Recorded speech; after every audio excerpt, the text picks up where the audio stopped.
안녕하세요. 더 스마트 상속 전문 변호사 김동일입니다.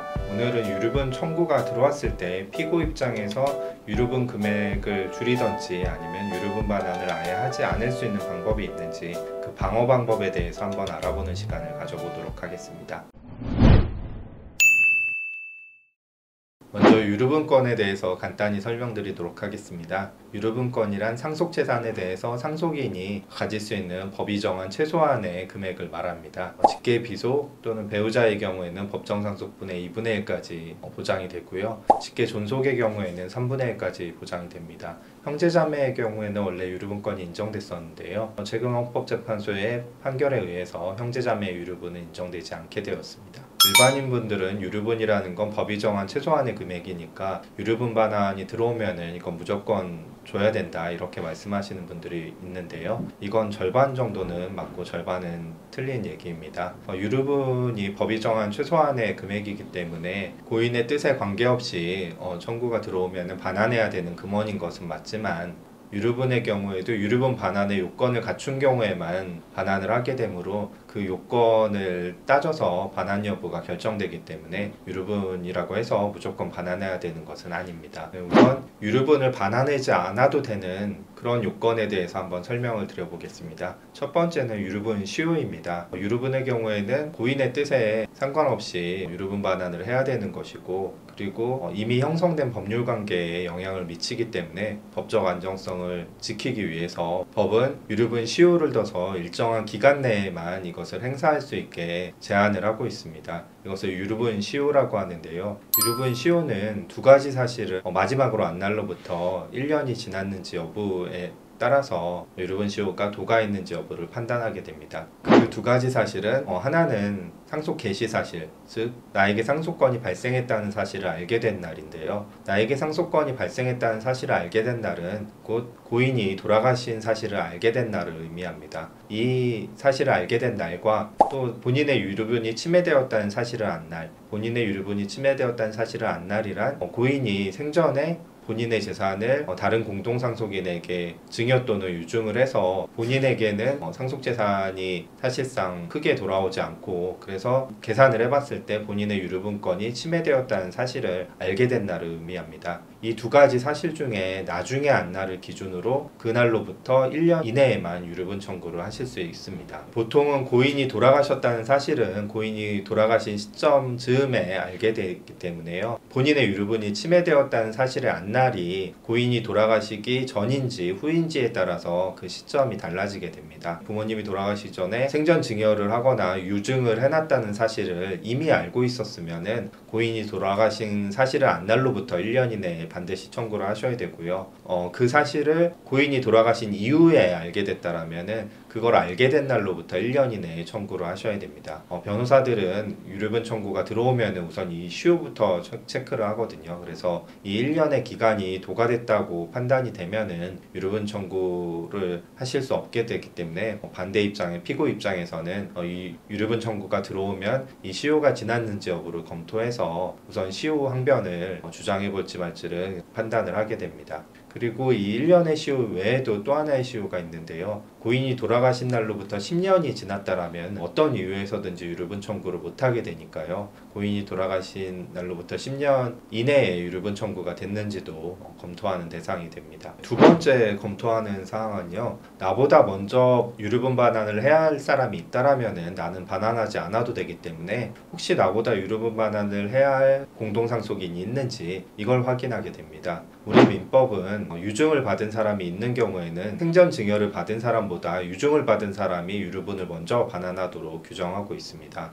이것은 먼저 증여받은 사람의 경우에는 이미 증여받은 재산을 기초로 법률관계를 많이 형성해 놨기 때문에 먼저 증여받은 사람이 유류분 반환을 하게 되면은 법률관계의 안정성에 큰 문제가 발생할 수 있기 때문에 아직 재산을 받지 않은 유증받은 사람이 먼저 반환을 함으로써 법률관계 안정을 지키도록 하기 위해서 규정을 두고 있는 것입니다. 따라서 나는 이미 생전 증여를 받았고 부모님이 유언으로 다른 공동상속인에게 재산을 넘겨줬다라면은 나는 그 유언으로 받은 공동상속인이 먼저 반환을 해야 된다라는 항변을 통해서 유류분 반환을 하시지 않게 될 수도 있는 것입니다. 물론 유증을 받은 사람이 반환을 하고도 부족분이 있다라면은 생전 증여를 받은 나도 반환을 할 수는 있게 되는데요. 이미 유증을 가진 사람이 반환을 한 다음에 그 부족분만 반환을 하면 되기 때문에 반환 금액에 있어서는 큰 차이가 있을 수 있습니다. 세 번째로는 보통 배우자에게 많이 인정되는 것인데요. 자기가 고인으로부터 재산을 받긴 했는데 이게 상속분을 먼저 받은 것이 아니라 상속재산을 청산하는 의미가 있거나 본인이 고인을 부양한 거에 대한 어떤 기여나 공로를 인정받아서 재산을 받은 것이라면 이건 유류분 반환의 대상이 되지 않는다고 항변을 해볼 여지가 있습니다. 이런 부분이 기여분이랑 의미가 좀 비슷한데요. 원래는 유류분 반환에 있어서는 기여분은 고려되지 않았습니다. 그 이유를 살펴보면은 이 유류분 반환을 하는 상황을 살펴보면 되는데요. 유류분 반환을 하게 되는 상황은 이미 고인이 나에게 생전 증여나 유증을 통해서 재산을 많이 분배한 경우에 받지 못한 상속인에게 유류분 반환을 하는 것인데요.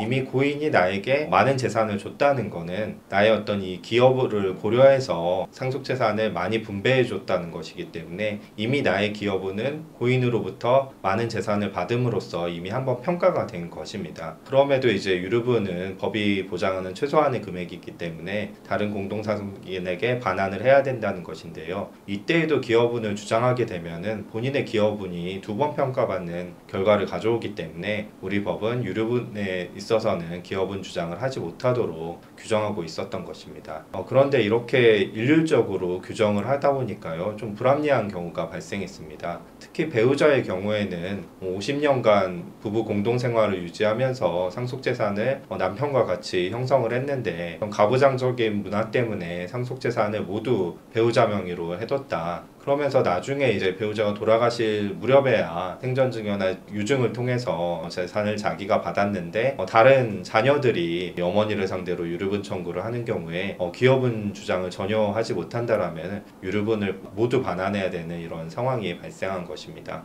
그래서 법은 이런 예외적인 상황에 있어서는 기여분을 고려해야 된다는 식으로 법원의 판결이 있어 왔는데요. 이번에 헌법재판소에서 이런 사정을 고려해서 유류분에 있어서도 일률적으로 기여분을 고려하지 않는 것은 위헌이라고 헌법에 합치되지 않는다고 판단을 내린 것입니다. 이번에 헌법재판소에서 헌법 불합치 결정을 하면서 내년 12월까지 입법자에게 개선 입법을 하라고 명령을 내렸는데요. 따라서 내년 12월까지 개선 입법이 되면은 그 이후에 돌아가신 분의 유류분 청구와 관련돼서는 기여분 주장을 명시적으로 하실 수 있게 됩니다. 물론 지금도 법원은 기여분이라는 명시적인 표현은 하지 않지만요. 아까 말씀드린 예외적인 상황에서 배우자에게 기여분이 인정되는 듯한 표현을 하면서 배우자의 특별수익에서 제외하면서 유류분 반환을 하지 않도록 그렇게 판결을 내리고 있고요. 자녀라 하더라도 부모님을 오랜 기간 부양을 하면서 병수발도 들고 또 부모님 채무도 변제를 해주고 이런 경우에는 부모님으로부터 받은 재산이 특별수익이 아니라고 판단해서 유류분 반환을 하지 않게 판결을 해주고 있기 때문에 사실상 유류분 반환에 있어서도 기여분이 고려되는 이런 상황이 유지되고 있습니다. 따라서 유류분 청구가 들어왔을 때에도 이런 망인에 대해서 기여한 상속인들은 유류분 반환에 있어서 이런 주장을 통해서 유류분 청구를 방어할 수 있을 것입니다.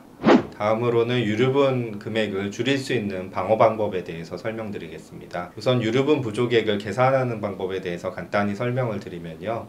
유류분 부족액이란 상속재산에 공동상속인의 생전증여재산 그리고 공동상속인이 유증받은 재산 이걸 다 더하고요. 거기에서 고인의 상속채무를 뺍니다. 그래서 나온 금액이 유류분 산정을 위한 기초재산액인데요. 여기에 본인의 유류분 비율을 곱합니다. 아까 말씀드린 법정상속분의 2분의 1 또는 3분의 1을 곱하는 건데요. 그래서 나온 금액이 유류분액입니다. 그래서 이 유류분 금액을 모두 청구할 수 있는 것은 아니고요. 거기에서 본인이 또 생전에 받은 생전증여재산, 또 유증으로 받은 재산, 그리고 상속재산에서 분할을 통해서 받는 재산, 이 재산들을 빼고 받게 됩니다. 이것을 유류분 부족액이라고 합니다. 따라서 이 유류분 부족액을 줄이기 위해서는 우선은 내가 받은 금액을 줄여야 되는 거고요. 그리고 상대방이 받은 생전증여재산, 유증재산, 상속재산을 늘리는 것이 유류분 부족액을 줄이는 방법입니다. 공동상속인이 생전에 미리 망인으로부터 받은 재산을 특별수익이라고 하는데요. 유류분을 방어하는 입장에서는 상대방의 특별수익이 많다라면 유류분 부족액이 줄어들기 때문에 상대방의 특별수익을 입증하는 방법을 통해서 유류분을 줄일 수 있습니다. 입증 책임은 상대방의 특별수익은 내가 입증하고 또 나의 특별수익은 상대방이 입증하게 되어 있는데요.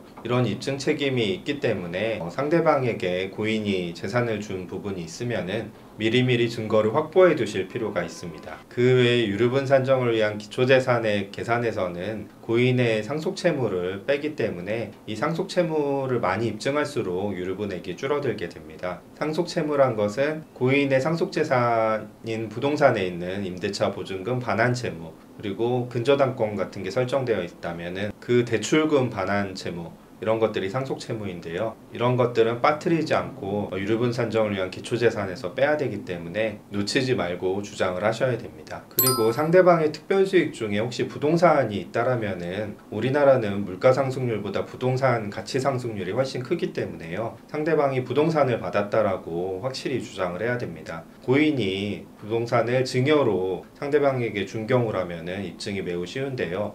증여로 주지 않고 돈을 주면서 부동산을 매입하게 한 경우에 부동산을 받은 것인지 그 돈을 받은 것인지 좀 헷갈릴 경우가 있습니다. 근데 부동산으로 받은 경우에 그 부동산을 계속 유지하고 있으면은 상속 개시 시에 부동산 가치상승분이 모두 상대방의 특별수익으로 인정될 수 있기 때문에요. 상대방은 돈을 받은 것이 아닌 부동산을 받은 것으로 주장을 해야 됩니다.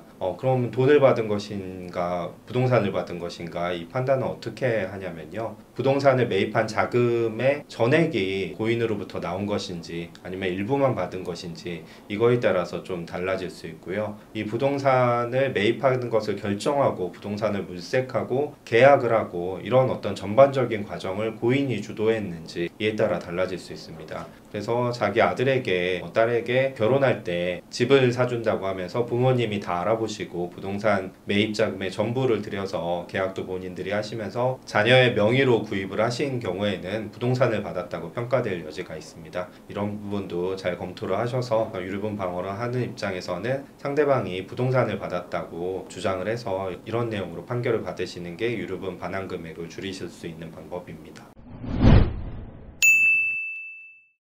이상 유류분 반환 청구 소송이 들어왔을 때 유류분을 반환하지 않게 되거나 유류분 금액을 줄일 수 있는 방법에 대해서 설명을 드렸습니다. 보다 자세한 내용이나 본인의 상황에서 궁금한 내용이 있으시면 영상 하단의 링크를 통해 상담 예약을 해주시면 보다 자세히 상담을 드리도록 하겠습니다.